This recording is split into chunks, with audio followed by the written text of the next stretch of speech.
Hello, welcome once again to Pale Blooms and Beyond. Thank you for joining us today.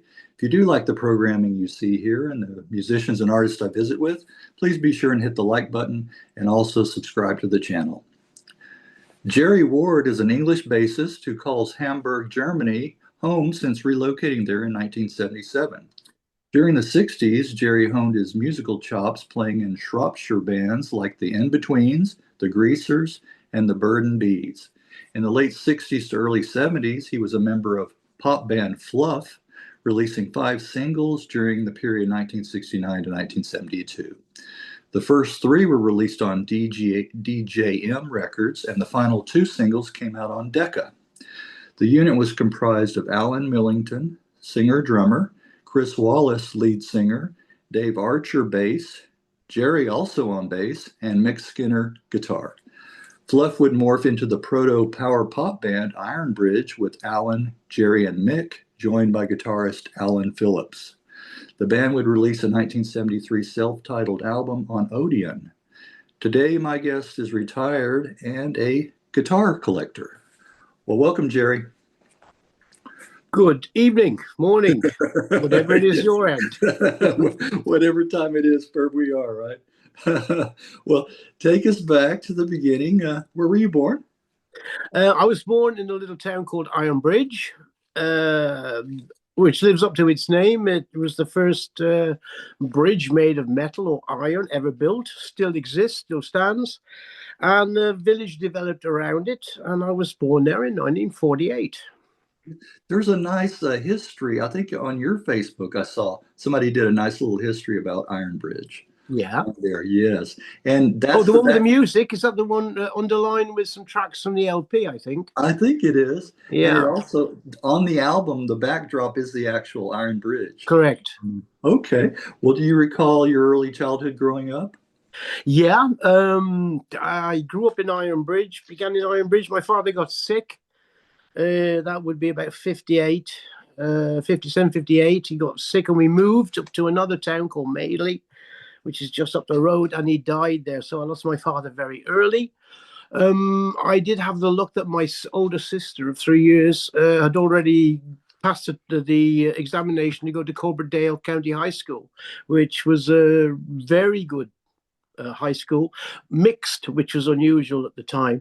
And I got in there due to my father dying. I did actually pass the test, but I went to a good school, thank goodness. And that's where... very good to me, musically as well.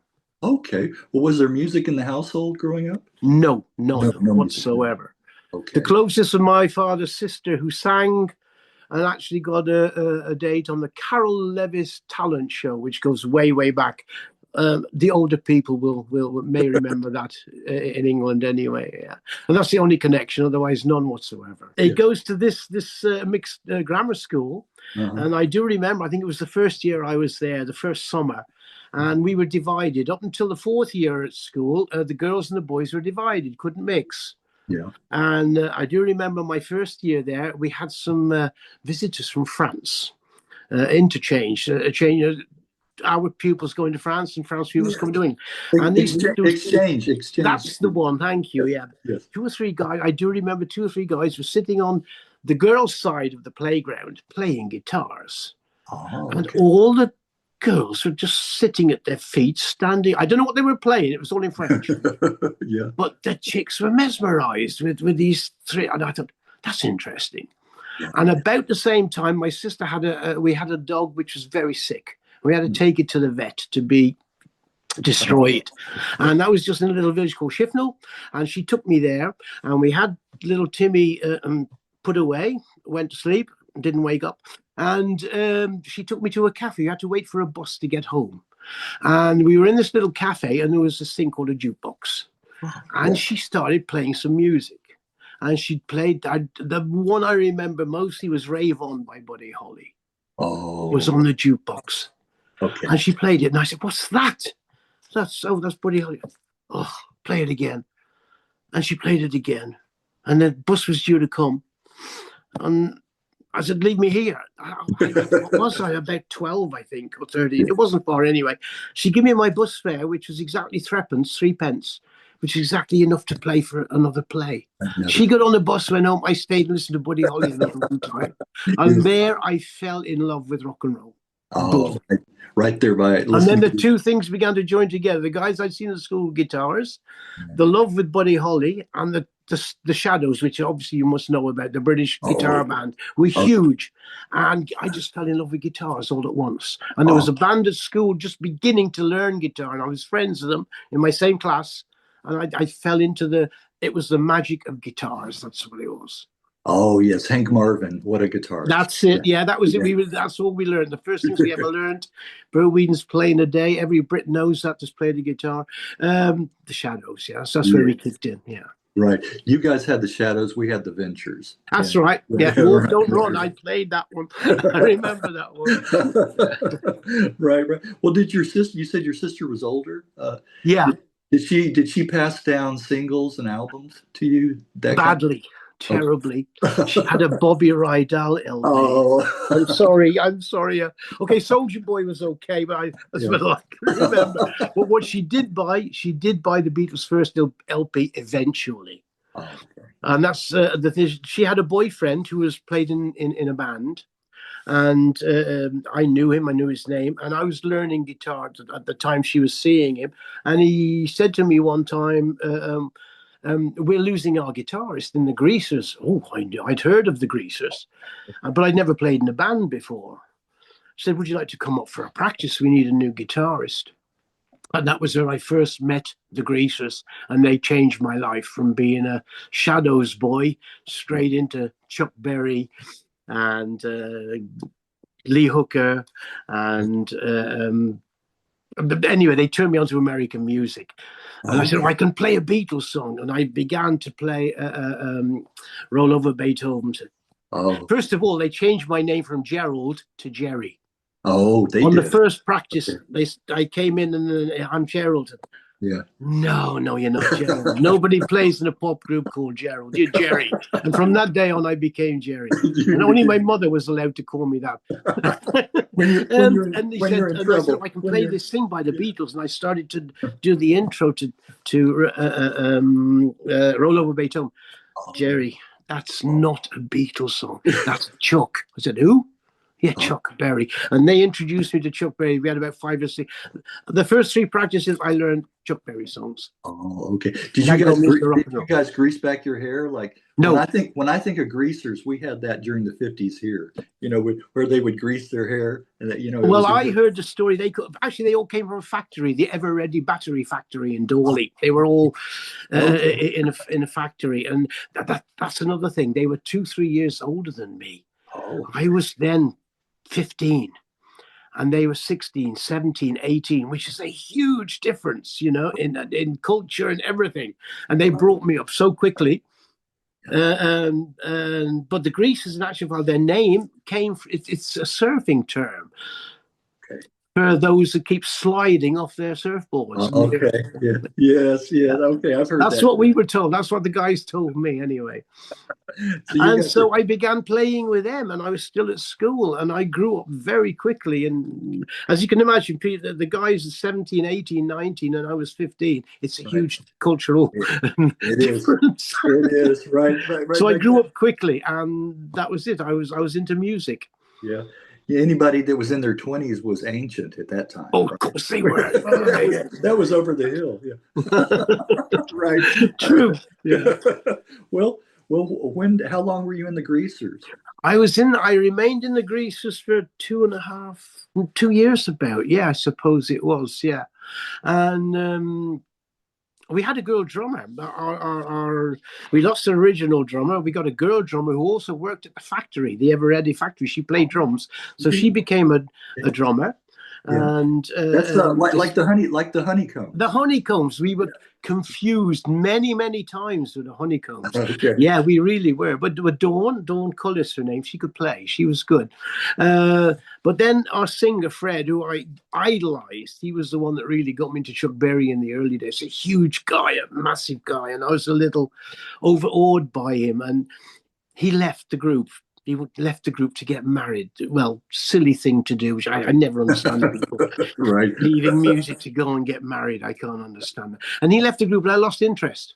Okay. And I just left one particular day, and that was it until someone heard I'd left and called me up to play in a band in Wellington called, as you said, the In-Betweens. It wasn't the In-Betweens. That was the other guys from Slade and the other guy. A guy called A Beaten Track, it was called. Oh, okay. And I played with those, and our highlight was playing with The Who.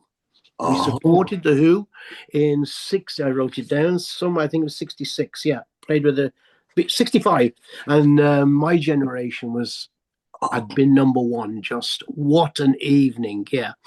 And I played with them for a short time, and then I got called upon again by Dawn, our ex-drummer, who joined another band with another bunch of people, and they needed a guitar. So I was playing guitar at the time. I'd always played guitar, and they wanted a guitarist in their band.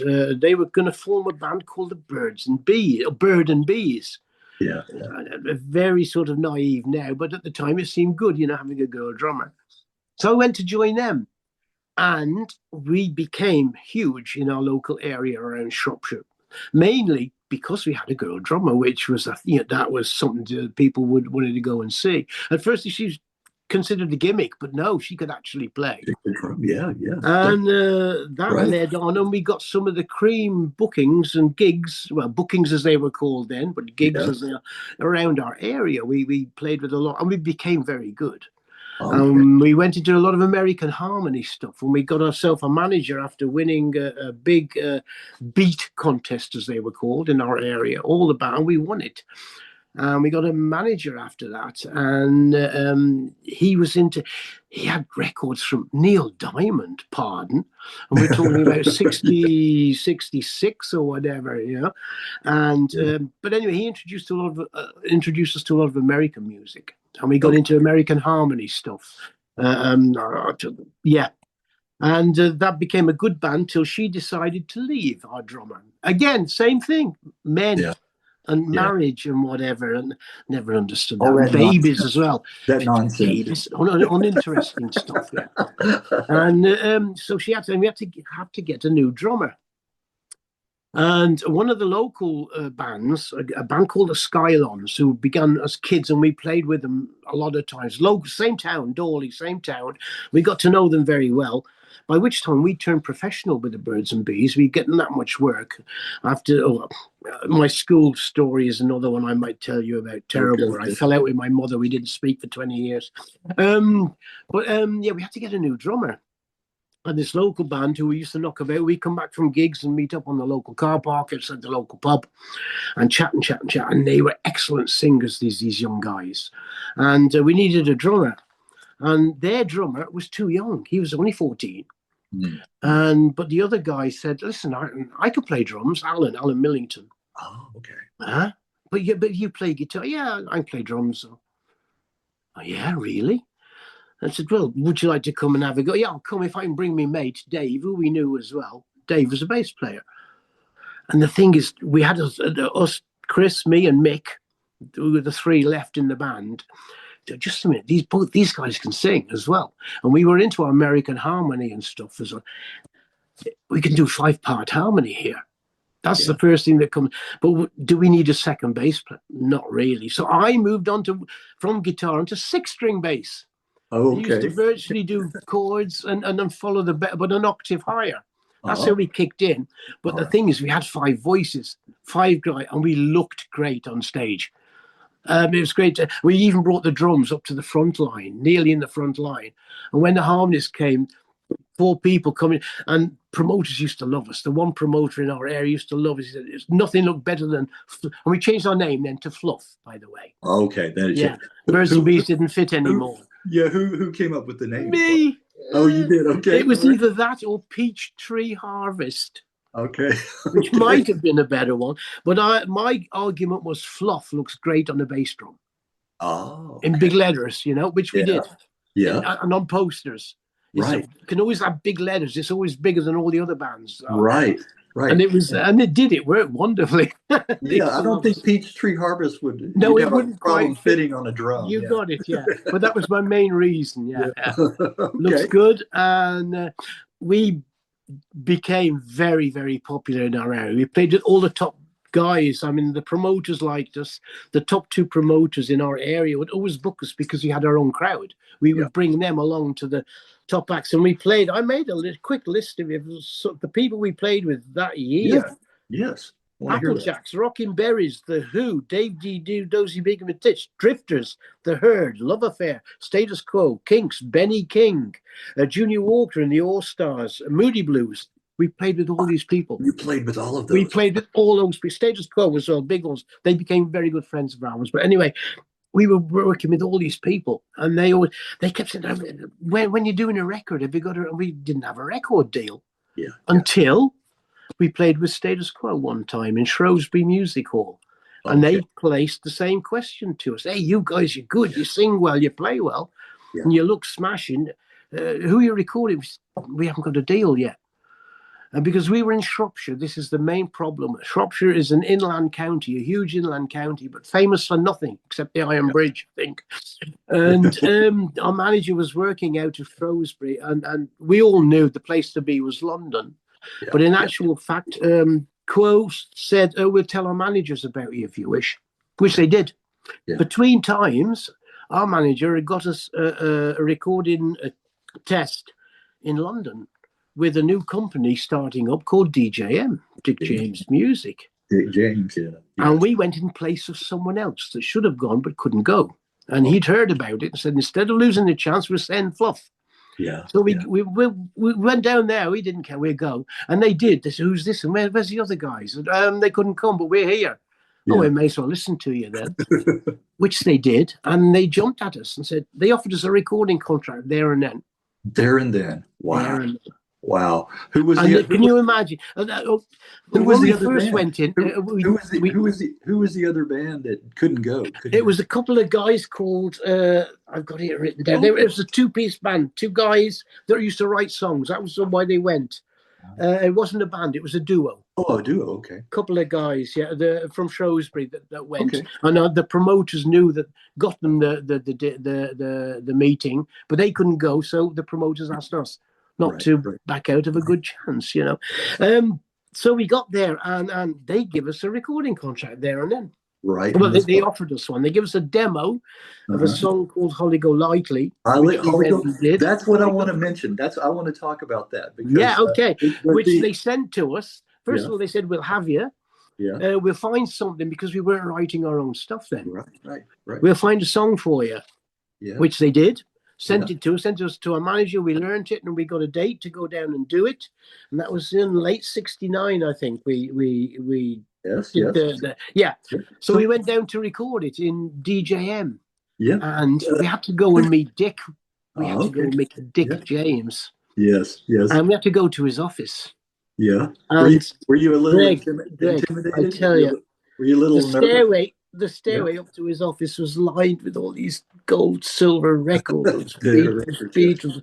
Where are we? We came into his office. All right, boys, how are you? Well, what do you want to drink? You know, and a huge Jewish Londoner.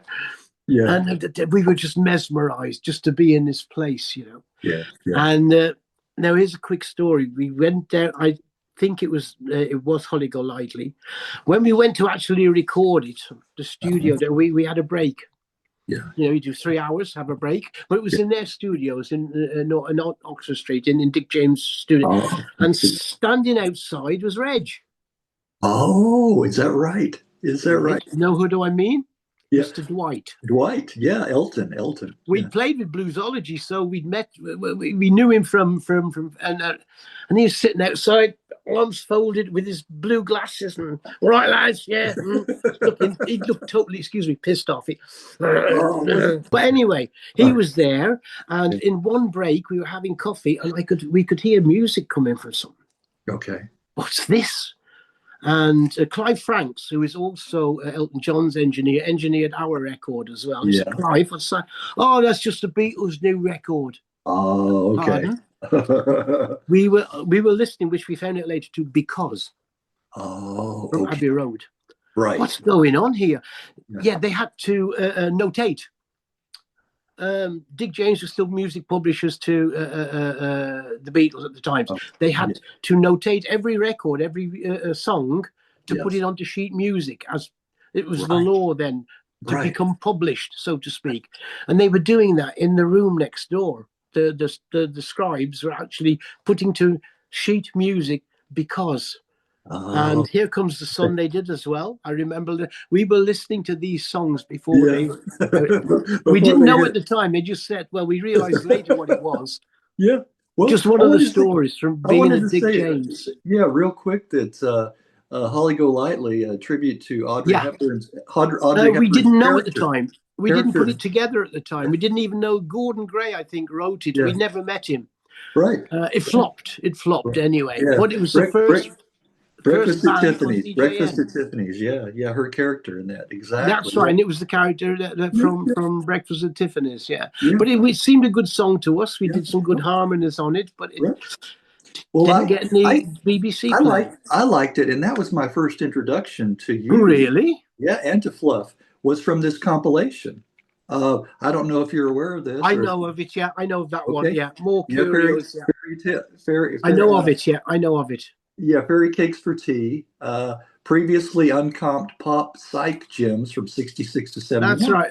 I've heard about that one. Yeah, it was included on here. So that's wow. That was how you got hold of it. That's how I first heard the song. Was on here. Yes. Yeah. So I like to get these compilations because that's how I find out about a lot of bands through those. So. Yeah, we've been on a couple of others. Ironbridge has been put on a couple of other huge compilations, especially from the Birmingham bands. Yes. With a lot of great Birmingham bands, yeah. And then we got on there as well with a couple of songs from Ironbridge, yeah. Yeah. So that was our introduction to recording and led the way to our second single, Make Believe, which was nearly a hit, yeah. Yeah. We got a lot of radio on that. We were... Radio Luxembourg pick of the week.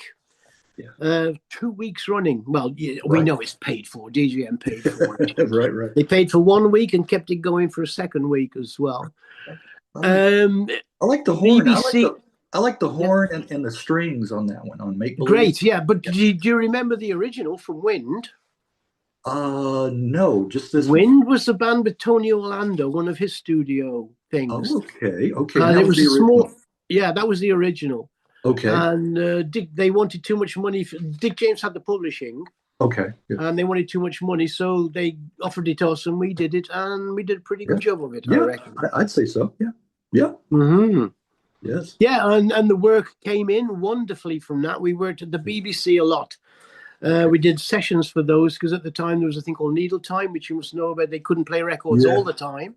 Right. On Radio 1, which took over from Caroline. Obviously, when they took Caroline off the air, BBC decided to do and we worked a lot. We did, which was amazing at the time. They liked us in Birmingham because we could come from a gig, go into one of their studios at 9 o'clock in the morning after traveling all night and doing 3 gigs and knock off 5 songs right to play each day on the radio shows, that's how it was then. And it was good money.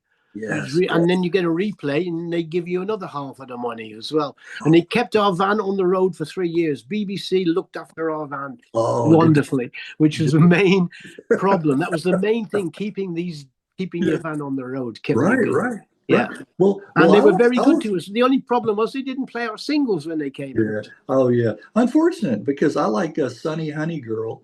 Which is know the story of that one? Cliff Richard. It's a Cliff Richard. Riff Pilchard, as I call him. Yeah.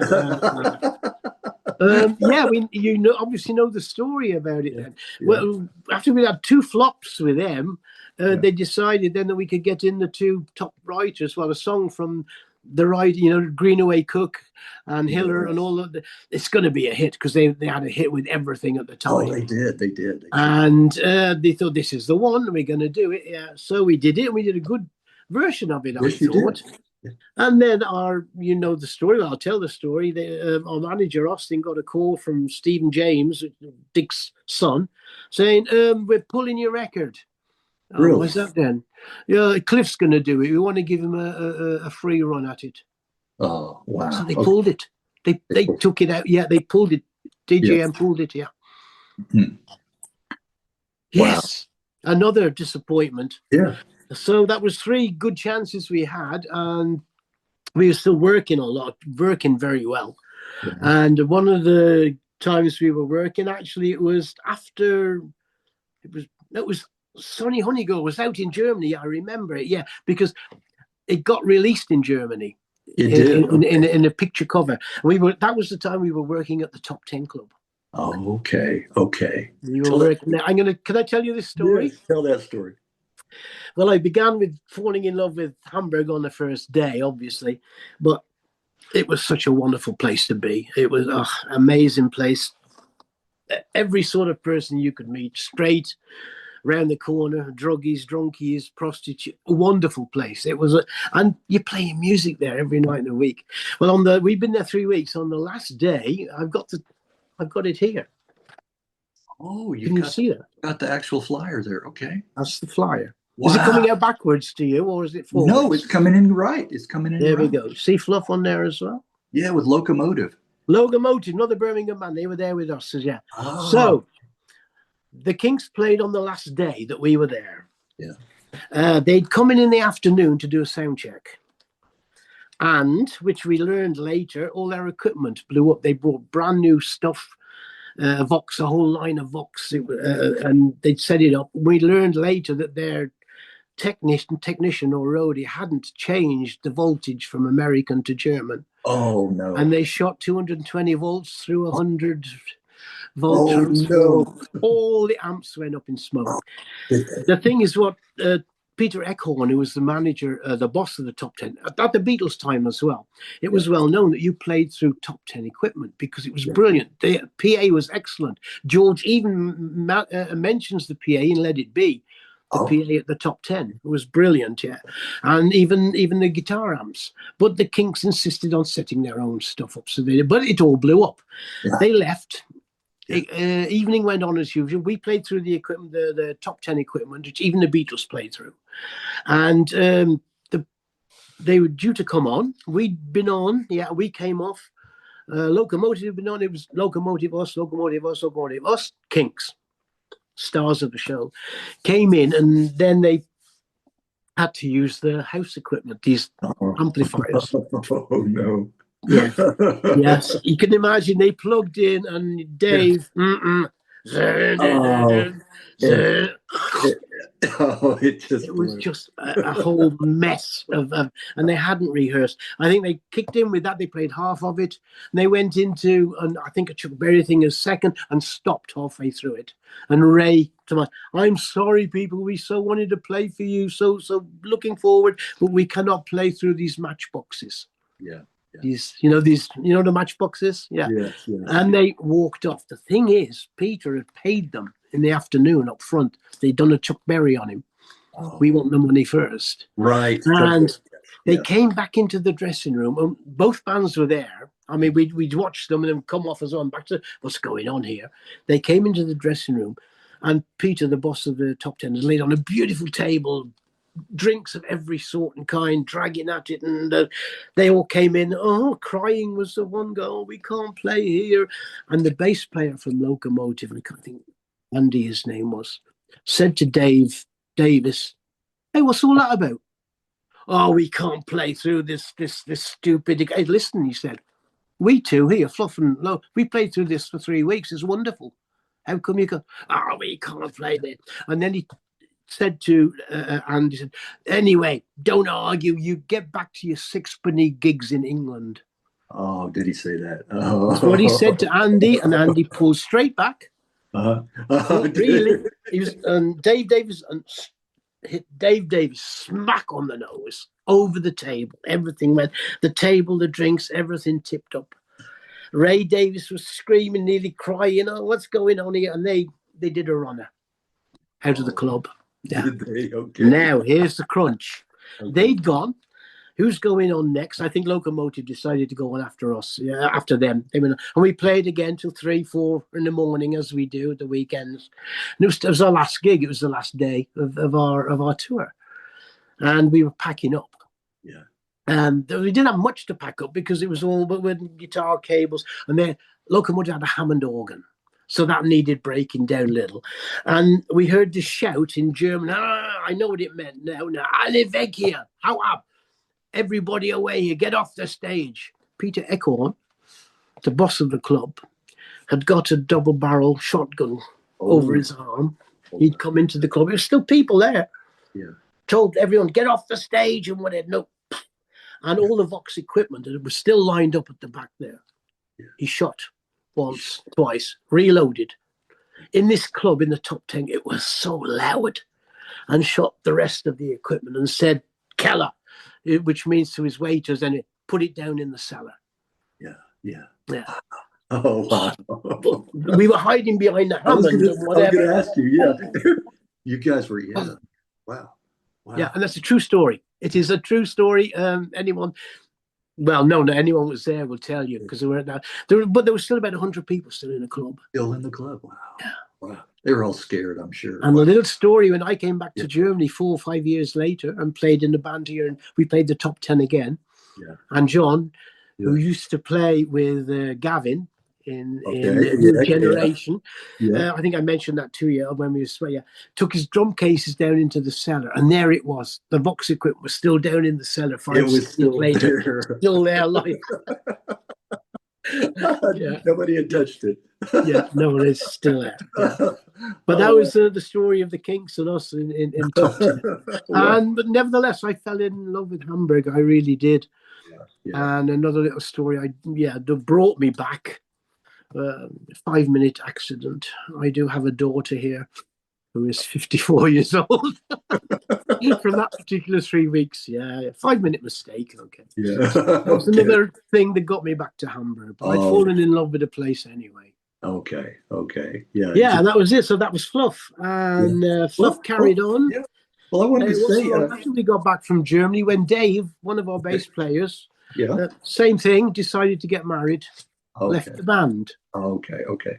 Yeah. Well, I wanted to say a couple of other of the singles. I couldn't find a posting online for the "Let's Get Back Together." I couldn't find that anywhere to listen to it. I couldn't. I found it. It is there. Okay. It's there. It's actually, if you go into our timeline, if you go into Fluff, I don't know if you have done. It is there. I found it anyway, But as the demo, as the white label, but Decca white label. Decca, okay. All right. Is there. I wanted to listen to that. I also wanted to hear the B-side, The Sun Ain't Gonna Shine Anymore. I would like to we did a very knocked down version. Brothers. I'd like to compare that to Walker Brothers version. Don't. Okay. It's a zero production. It was just our producer at the time, Pete Swetnam, who used to be in Grapefruit. Does that? Yes, I'm familiar with Grapefruit. Yeah, Grapefruit. Pete Swetnam was in Grapefruit, and he produced us at Decca. Both records, Dance, which is the Neil Young song, the Neil Young, and Let's Get Back Together, which is one of his songs. But we thought it was so commercial; it was too commercial. It's so. It's a La La song, la la la la la. Oh dear. Yeah. It's not that good. That dance. Every time I hear that, I think of a country hoedown. Square dancing. The two violinists on there. The one of them is David McCallum's father, leader of the Philharmonic. Played on all the Beatles stuff as well. Yeah. Right. Okay. I was there at the session. I met them both. The two violinists.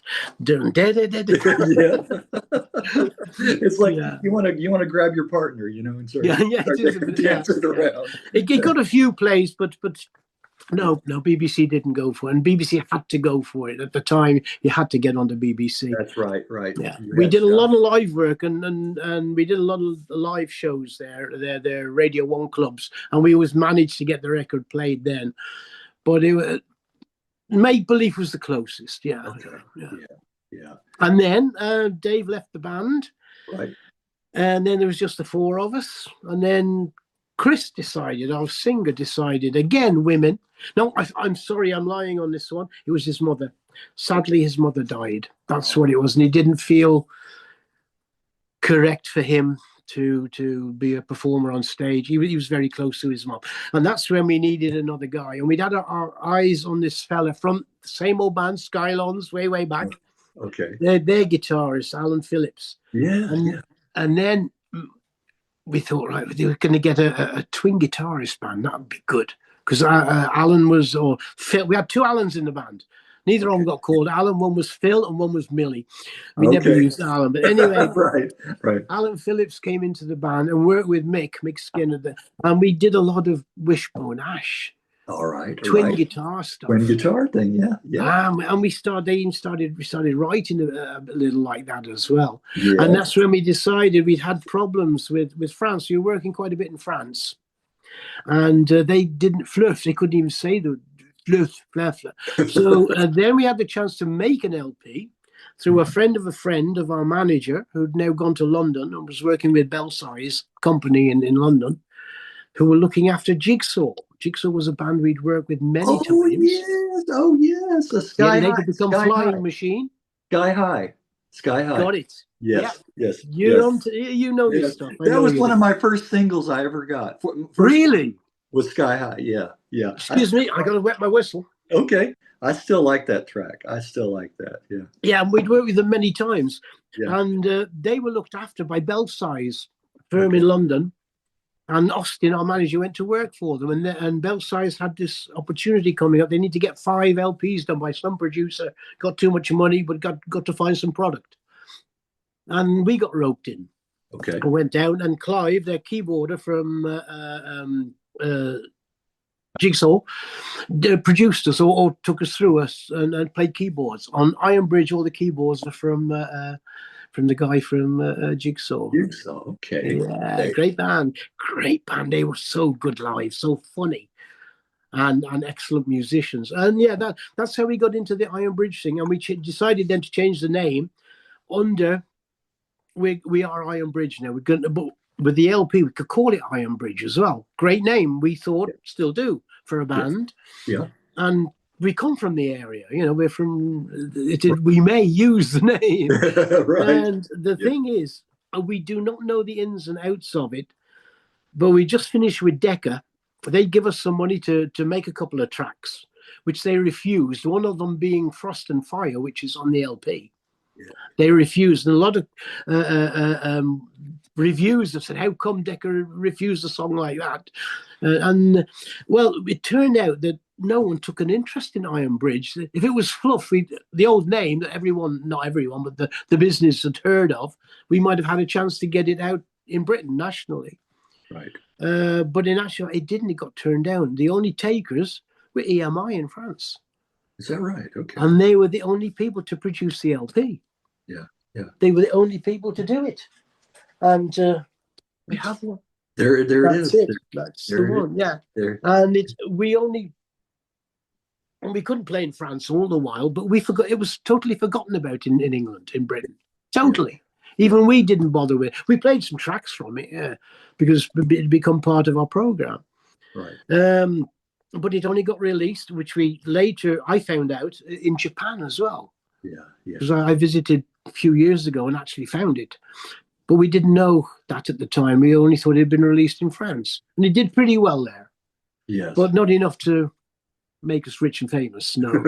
No. And the band carried on, and Fluff. Well, I wanted to mention some of the tracks that I like off of the album, and then maybe get your backstory or your history, your recollections of the song. Go on then. Yeah, okay. The guitar on the opener, Just a Day, reminds me a little of George Harrison. Everyone says that. Mick, everyone says that. And I don't know if it was, the thing is, when we were working with Pete Swetnam from Grapefruit, he wanted us to do a solo on a B-side. He said, can you play a little bit like George? Yeah. And Mick did. Yeah. And we even brought in a very cheap £20 lap steel guitar, steel. Mm-hmm. And Mick became part. We used it a lot in our songs, and that was how Just a Day, that riff. Yes. And it crops up throughout the LP. It does. Nice sound. And what we really got into again the Beatle influence was the big fat acoustic guitars. Yes, we all play guitar, and when we do, we get 4 acoustics. We call it a carpet of acoustics, which George Harrison also used a lot on My Sweet Lord and whatever. Right. Because Badfinger used to do all that stuff for him. Right. It's a weepy guitar. I guess that's where he came up with that. My guitar gently. Crying guitar, crying. Yeah. Well, Back Room. Now that's a nice pop track. That is from Phil. That's a song basically from Alan Phillips, the new guy we brought in. It's one of his songs. I think that could have been a single if it would have been put. If we could have got a follow-up to all this. The word that we've been told, there are songs on there that would have made singles. Again, but we never took a single from it. There's never been a single taken from it. No. Right. I like good song though. Good song from Alan Phillips. Back Room. Yes.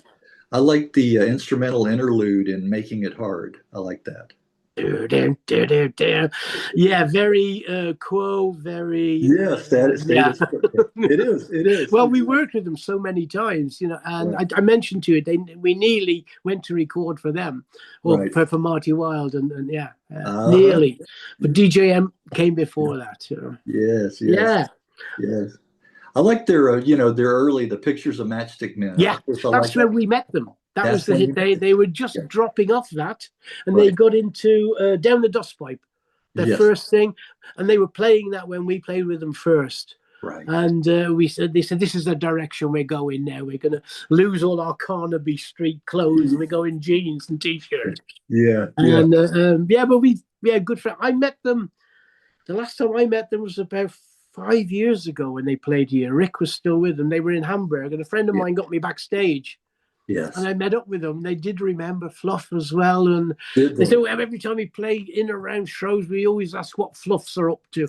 They remembered. Yeah. Great band. I like both, their early material. Yeah. But then the later, the boogie rock. I like that too as well. But it didn't take off in your land, did it? They didn't crack it in America. Yeah, not as much. I followed it, but they didn't hit it big over here. No. They didn't, But they've had quite a career. Well, quite a career, yeah. Another track, one of my favorites on the album, Show. I love anytime I hear a mellotron. I love. Oh, yeah. I love that instrument. A mellotron is a mellotron. It's not trying to be anything else. It's not trying to be an organ or a synthesizer, or it's a mellotron, and that's beautiful sound. Yeah. And we wanted to get one in with the guy from Andrew, from Jigsaw. Yeah. We got one in and needed those parts on there, but Show is virtually a Strawberry Fields. Right. It's put together of 2 or 3 ideas, and mixed together, and it works. We'd like more time on it because the LP was recorded very quickly. We didn't have that much time or rehearsal time, but that was put together in the studio, and good song. Good song. Yeah. You mentioned the Beatles using the mellotron, and I think the first time I ever heard it was Moody Blues. We played with them. Yes. When we played with them in the Birds and Bees, they had a mellotron. They were doing beginning of the stuff from Days of Future Past. This was just the LP was being worked on at the time we played with them, I think. Yeah. Right. Yeah, and they had this huge mellotron. Yeah. Right. Sad to hear of John Lodge's passing. Yeah. Recently. Justin's the only member left, the original. Well, he's not. Well, we know he's not the original, but he wasn't original. Denny Lane's place. Long. But they've all gone. All Birmingham guys as well. It was a Birmingham band, which is local to us. It's around the corner for us. Right. Exactly. But that's the city. We were in the sticks. We were in the fields, and they were in town. That's right. You're out in the country. Yeah, which was our letdown. They said if we'd have got to London and got a London manager, we'd have had a better chance, because we were working with all these other bands on the same bills here and there. And sometimes, I mean, Sweet used to support us. Oh, okay. Even Slade at one time supported us. Yeah. Right. And Jigsaw even supported us, but they blew us off. Well, did I mention before we talked Don Powell? I talked to Don. Yeah, you mentioned Don. Yeah. Okay. Yeah. All right. What a nice guy. Great guy. Yeah. Another back to the album. Frost and Fire, a nice country style track on that. You one. think that's country? Yeah, to me, to my ears, anyways, what I hear. I like the harmonizing. I've heard the story. You're not confusing it with Hallelujah Day. That's the country song. Okay, no, this was Hallelujah. No, Frost and Fire is the song we presented to DJM. Okay. And they turned it down. And they turned it down. Yeah. Is there? Oh, unfortunate. Yeah. Wow. And we recorded it with Chris, our original singer. Yeah. Way back when that was only still with DJM, and they give us about £200 to go to a studio, and we did it in Rockfield, which is a very famous studio in Wales. Yes, in Wales. And we did it there because our manager knew the guys that ran Rockfield. That's where we got in there, and we did Frost and Fire there. Okay. And that's just one guitar. Yeah. Me. No, he's not on there. It's Chris, me. Yeah, and bass, one guitar, drums, and singer. Alan Phillips wasn't with us when we recorded that. Okay. What we did is when we got it for the LP, we took Chris's voice off, speeded it up a little, and put Alan Millington's voice onto it. Oh, is that how you? Because we had the tape still. Yeah. Okay. Yeah, right. and it saved time and got it done. But that was originally done in Rockfield. Yeah, great song, but turned down. And turned down. Didn't want it. No. Well, what could have been, right? So many of these stories when I talk to guys, unfortunate, they turned them down or they rejected or the timing was off or whatever, There's always those kind of stories. Everything has to line up just right. Exactly. Yeah. Right place, right time, and the right piece of luck. Yeah. But another, you were talking about these tracks. I found quite a lot of reviews. When the LP came out on CD, when Angel Air took it up, because I'd mentioned to our manager that over here on the continent, this LP in France is being bought for a lot of money. It's a collector's item. Yeah. And then we did get a deal with Angel Air, and they took it up. They've released a lot of good material. They did. And then it got circulated throughout the British music press. They all had a copy to review. Yeah. And these reviews, I found that they're all excellent, excellent. And I said to Austin, our manager, tell me, show me a bad one. Yeah. So I said, there isn't any. There's not. And I have about 18 reviews. Yeah. All excellent. Right. And they're all claiming this track and that track's different. And it makes you think. Now on to what I think is my favorite, I Can Fly. That one bordering on glam, almost glam rock. You mentioned it is. You mentioned Sweet and Slade a little bit. Kind of Wishbone Ash guitars in the middle, twin guitar in the middle. But then it's got the driving rhythm of Status Quo. Also. And the voice of Alan Millington, our drummer. Okay. He's the main voice on virtually all the LP. Yeah. Brilliant singer. He's the guy who said, I can play drums. Right. And literally did come to the first practice, used Dawn's drum kit and played drums with us. He's just a genius musician and a great singer. Yeah. And I could hear that one on the radio. I could hear that song on the radio. Yeah. I Can Fly. Great. And live, because we did this in the studio, and after that we started doing it live, and a live version's even better. We did improved a lot of the riffs and got it tighter and added another voice as well. Yeah, live on stage. Live was much better than that, I must say. Okay. Well, talk about some of the live shows. How did the band go down? You guys went down pretty well. A typical England, you were accepted as long as they didn't boo you off or throw ice. You were okay, but very rarely you'd be applauded. That's the British way, and that's what I learned when I came to play in Germany. How things differed over here. Yeah. Wow, totally different. Playing live over in Germany at the time, when I moved from England, excellent. You get the hotels, you get a meal, you get free drinks, you be good money. Totally different for second, third division bands working in England. It was rough, but you had to keep working. It was a great way to just hoped for a little bit of success, maybe. But the gigs were there until disco really moved in and closed a lot of the live circuit down. That was the problem at the time. Yeah. But we were a great. I do have a live recording of us. Yeah, and it's hot, I must admit. Someone threw a little tape recorder, a little cassette recorder microphone onto the stage. And a guy, one of my French friends who was at the gig, I know where it was, Storesfield, something in Ashfield. And the DJ got the cassette off this guy. And next time he was there, he played it to us. What's this? It's you. Bloody hell, that's good.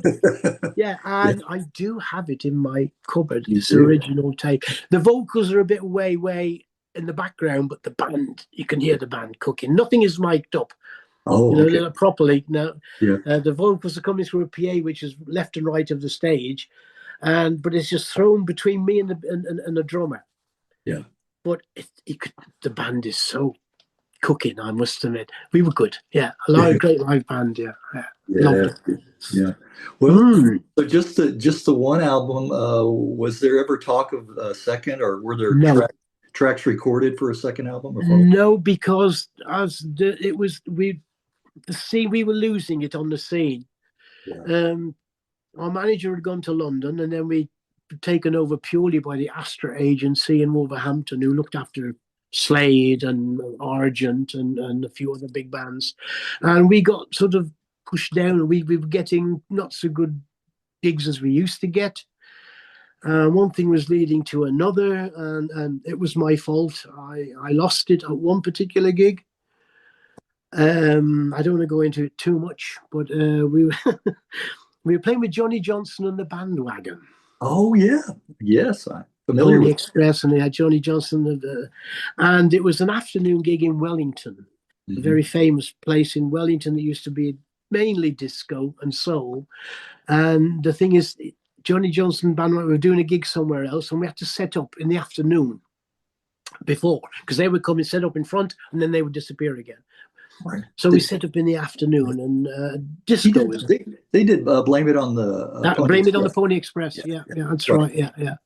And we set up in the afternoon, and I suppose I can go into this. We can edit it out if you wish. Okay. All right, you let me know if you want to edit it out. Go ahead. Okay. I'll try and keep it as well. I met up with a couple of friends, a couple of girlfriends and whatever, and we were broke. We didn't have that much money at all. And if anyone offered you a drink, we said, yeah, of course. Got offered a drink. Do you want a beer, Gerry? I'll have a beer, Gerry. I'll have a beer. And I was going through a rough time. So I was the only one living by myself. The rest of them with their families. I'd got a child in Germany, which, I tried to neglect, or I had to. Didn't want to leave the band. Money was bad. I was looking after the band. My main job was looking after them. I was the only one with a telephone. I was allowed to have a telephone to keep the band going. And just things got on top of me. And I got drunk. And I had some head problem, or what am I doing here? It's a waste of bloody time. And I remember picking up my bass and going to a bus stop, which was about 300-400 yards away, sitting on the wall waiting for the bus. And I was going to go back to my flat. I was living alone. And I was crying. And I shook my, looked at my guitar. What are you doing here? Pulled myself together, grabbed my bass and got back to the gig, at which time Fluff had started, and got Dave, the old bass player, Dave Archer, they called him, come and take Gerry's place, please. He's left the band. Which is what you do. You do not leave your mates. Right. Like I did. Yeah. And I realized at the time, I thought maybe I can get back on. And Alan Phillips was driving the van, which I should have been doing, took me to my flat. He says, get your stuff out. And that was it. I'd finished with Fluff. my own fault, but I'd done which you do not do. We were a working band. We'd relied on each other, and I left them. But I'd been a bit of, let me say, things weren't going very well anyway for me. And looking back now, it was the best thing I did. So that's when I left the band. And they worked with another couple of guys for a few months, from what I heard, and then they called it a day as well. That was the end of Fluff. Ironbridge, still Ironbridge or Fluff? Ironbridge. Well, Ironbridge, what we carried in England. Okay. It was always Fluff. We didn't. They wouldn't book us as Ironbridge. Oh, okay. You still went by the name Fluff. Okay. Yeah. I thought you were give it a try, about... but no one accepted it. Okay. All right. I get it. Okay. So that's so it was the same unit. I'm ashamed of my what happened, but basically just I'm glad it did. I don't know what I would have done otherwise, where I would have been, because leaving that band led me on to coming back to Germany. Right. See, sometimes it takes a situation like that, for you to move on. But the joy of it is we're all still excellent, great friends. Oh, all of us still. We're still really, Alan Phillips was here the other week. He comes over and stays with me. I go and stay with him. I see Mick and I see Millie and the other guy. We're still, and even Chris, our singer. We're still all good friends. Okay. We're all still alive, thank goodness. I was going to say, okay, well, that's good, You guys are doing something right, right? Listen, one of the joys of our band is that we're noticed in Germany. We played with Man, Emmett Man, the band, the old Bystanders, Man, They came, they were big, very popular in Hamburg at the time. And they came in one night into the top 10. And Peter Echo on the bus said, "Can they play? You play for me?" Yeah, of course. They play anything. Give them. And they borrowed our equipment. But that's the first time I'd seen a spliff. Oh, okay. All right. Then what's this going on? In the dressing room, one of the guys was a trumpet. It was nearly. What's this? We'd heard about it, but never actually come in contact with it. And that's one of the things throughout all my group days. Yeah. I never got into drugs of any sort. Even my mother, when I was in the Greases, I'd come home late to go to school the next morning, maybe 1, 2 o'clock in the morning. And before I'd gone to sleep, my mother would creep into my bedroom, and I'd pretend to be asleep, and she would go through my clothes. She went through my pockets. Oh, did she? She was scared to death of groups, music, drugs, And she was scared because I was a single parent. My father had died. She said, always, right through childhood, after Dad, don't you get into trouble, they take you off and put you in a home. and it's maybe psychologically, I just didn't get into drugs. I used to see it going through my clothes. Well, strange things. You would be found out. Yeah. Anyway, if I had done, So no, none of us got into the drug scene. Well, that may have added to your longevity too. I think so. Yeah.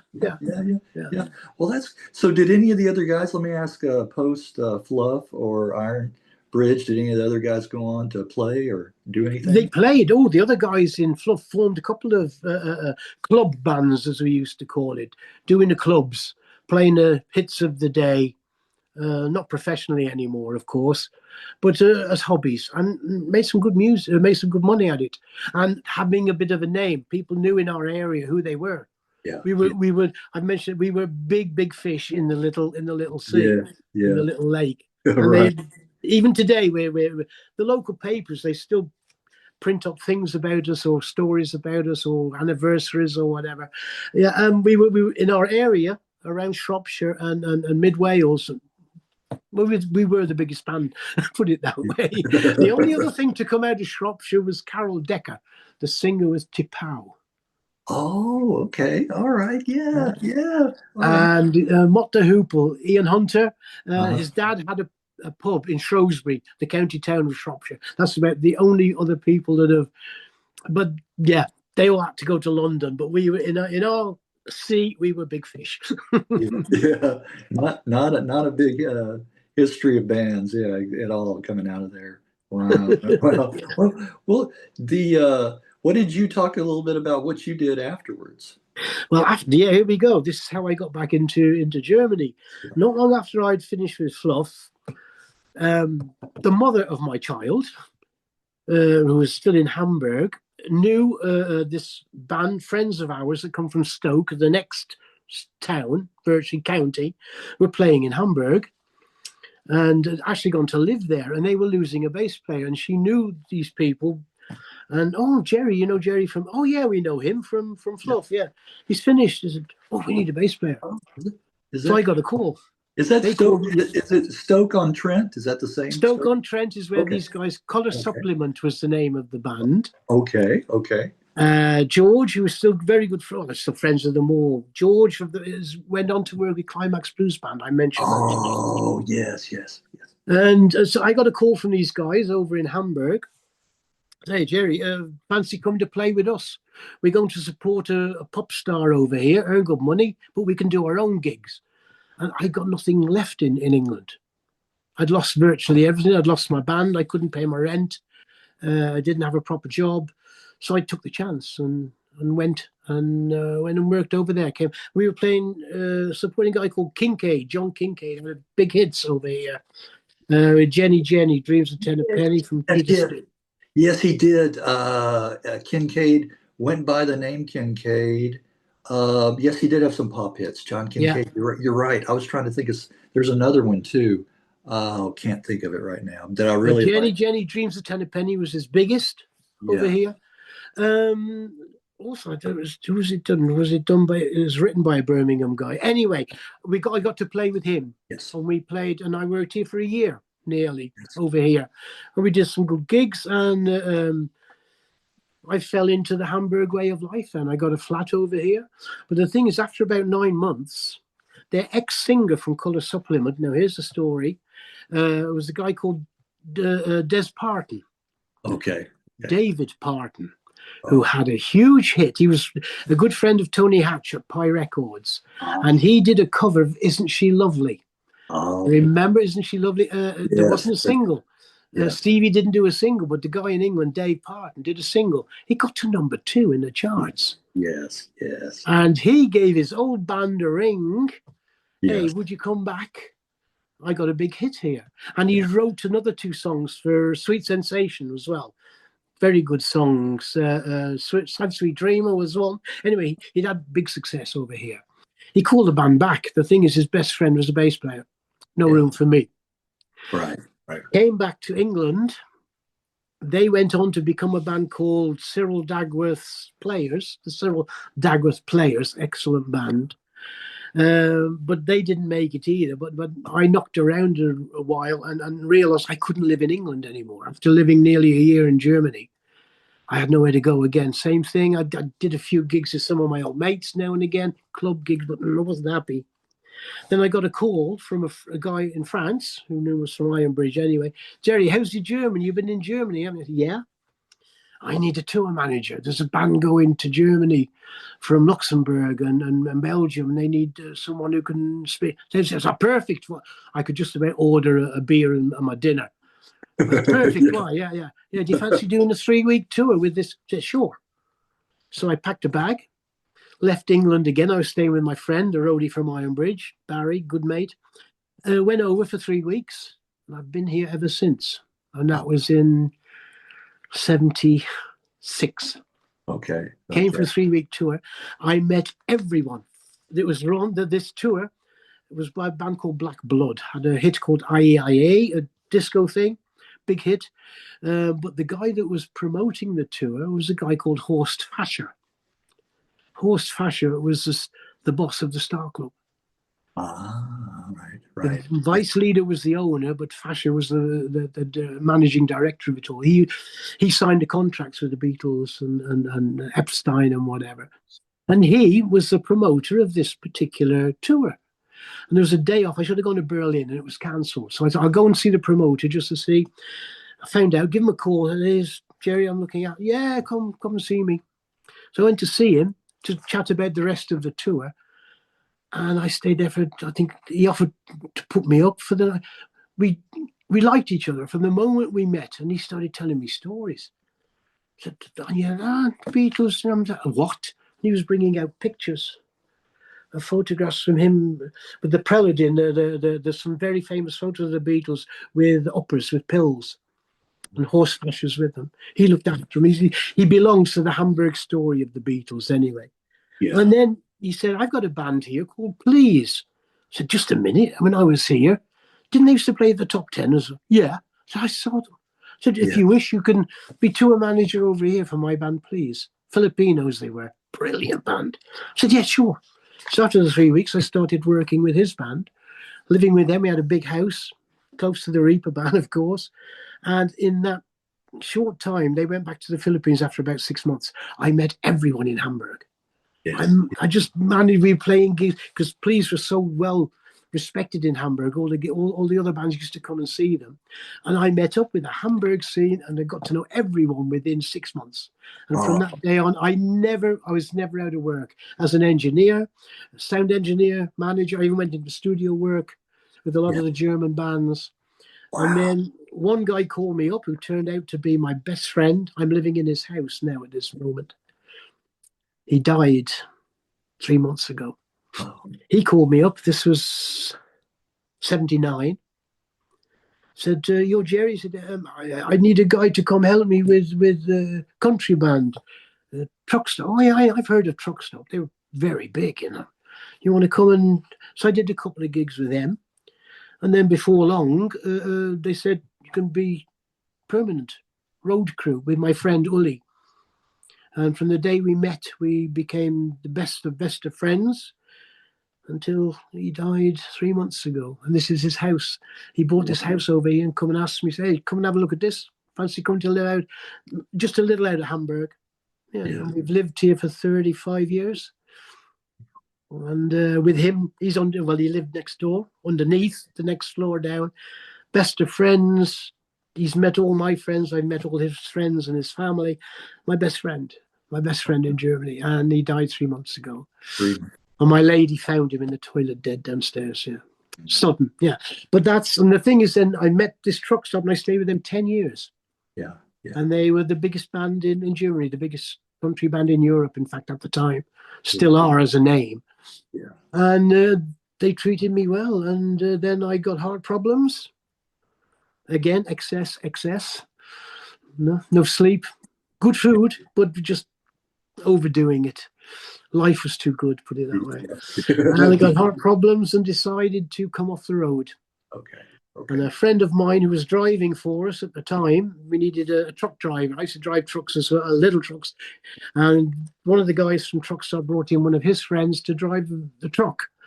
And we became very good mates. And he left, he was doing gigs with us, but coming in, I got this little job. Someone asked me to take a package from Cologne to Brussels and from Brussels back to Cologne.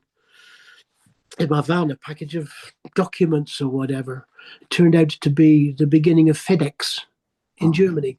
Yeah. And he remained with them and began working and setting up their system of deliveries in line haul, it's called, from the airport to the FedEx station to the airport. Not delivering, but bringing and he set that up for them in Germany.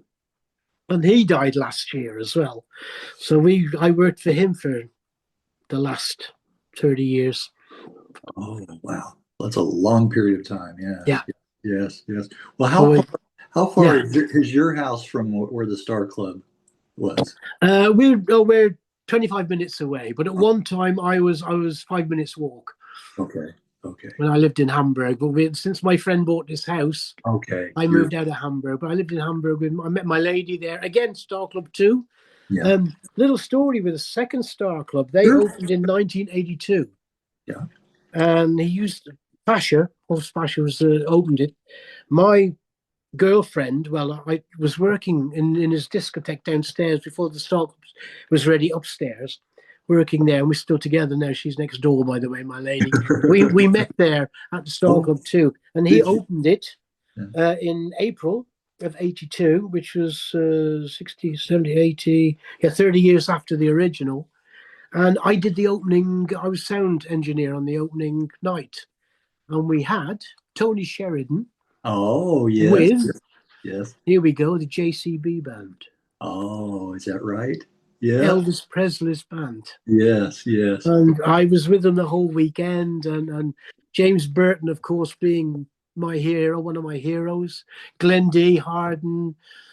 Yeah, I worked with those the whole weekend, and that's and Ringo came as well. Ringo Starr was there at the opening as well. Did he?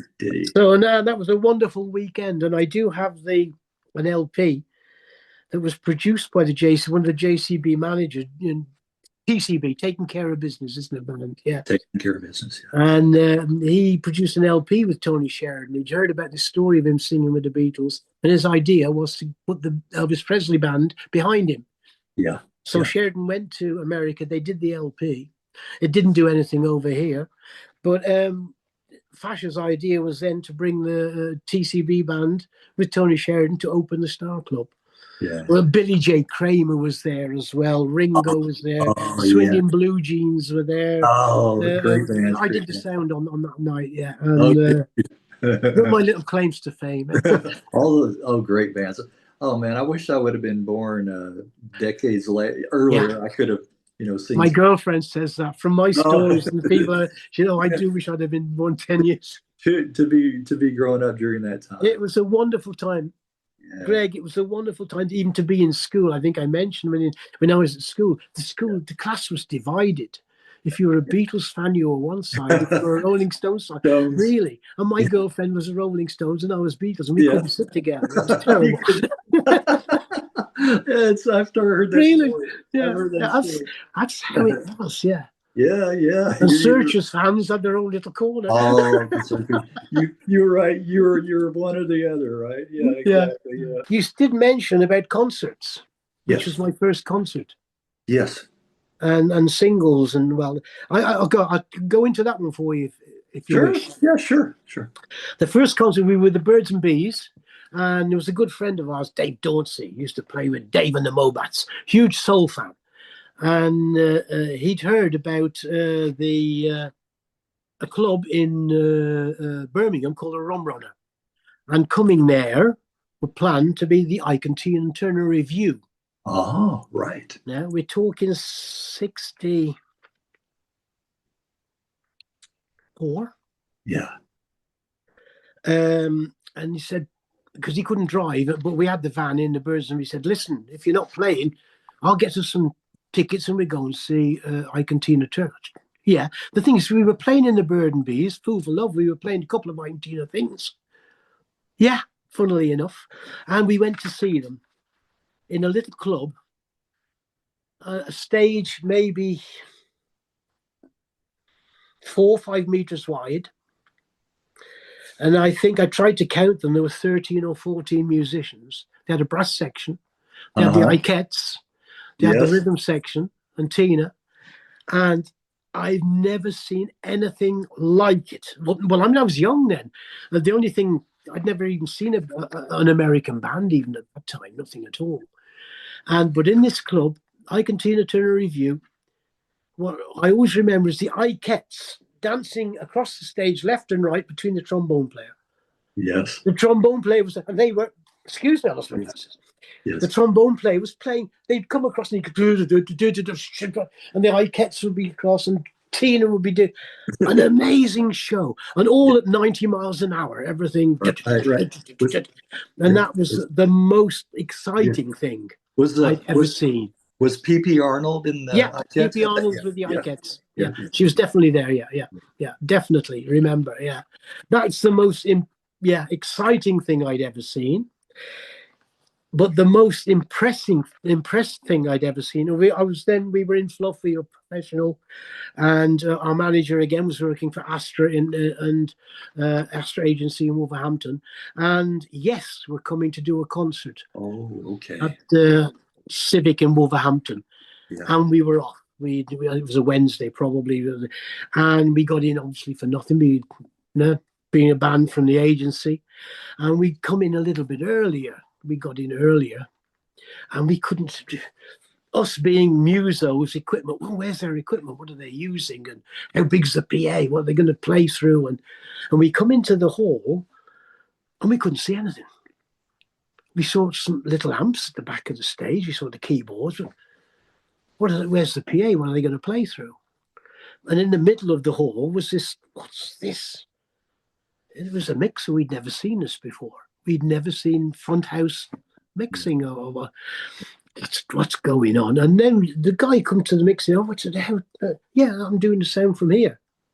Oh yeah. Oh, we brought this stuff from America. They'd just been on tour with names. I should have written it down. Inagata Davida. Oh, Iron Butterfly.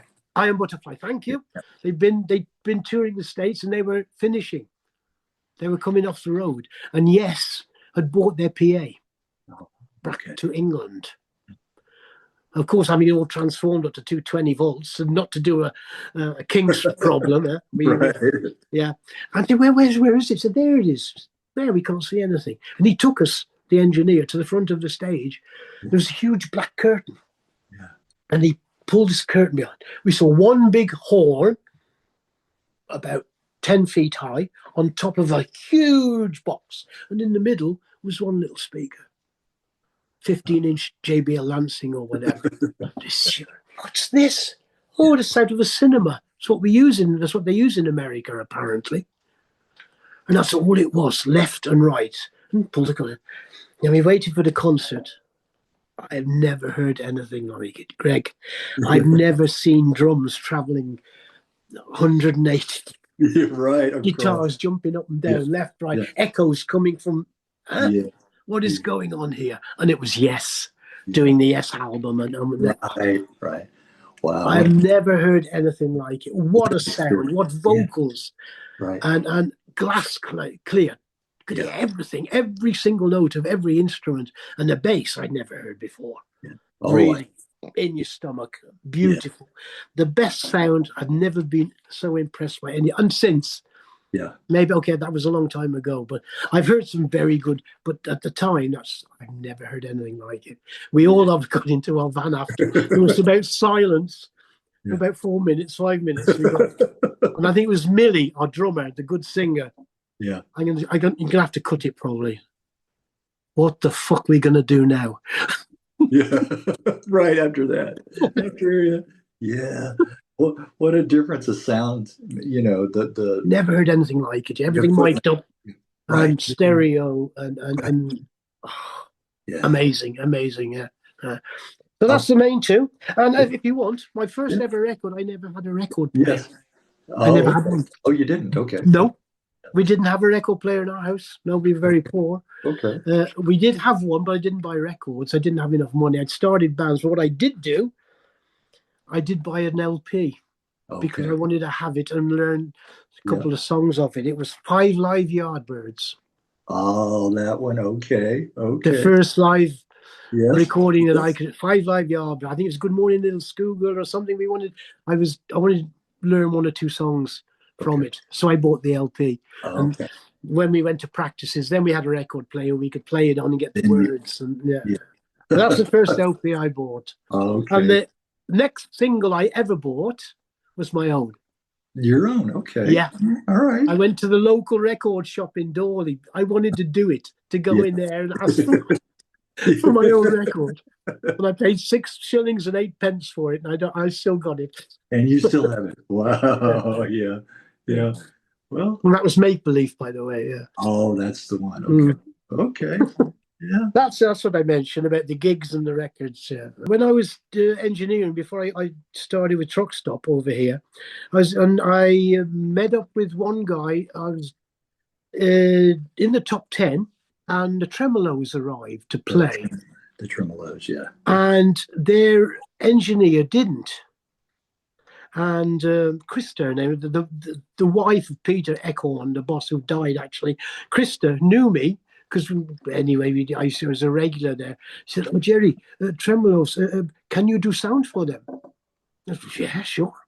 So they come and I did their sound on this night, and I met up with them. Very nice guys. Got talking to Len and Dave, and great. Then, a few weeks later, I got a call from a promoter here. I know his name, Rainer Haas, who's now the husband of Susie Quattro. Oh, yes. And I knew him on, that story goes back to before. Anyway, got a call from Gerry, I'm doing a golden oldie tour. I need a sound engineer, an independent, to do all. I said, what do you mean all? Yeah, there can be 4 or 5 bands, and they're all coming from England, but they're using German technology, which was a little bit farther on. Yeah. And a lot of these 60s bands didn't use big equipment, and we were going into big halls to 24 channels and big PAs. And I was experiencing that field. I'd become experienced in that. And I said, would you do the I said, yeah, sure. Yeah.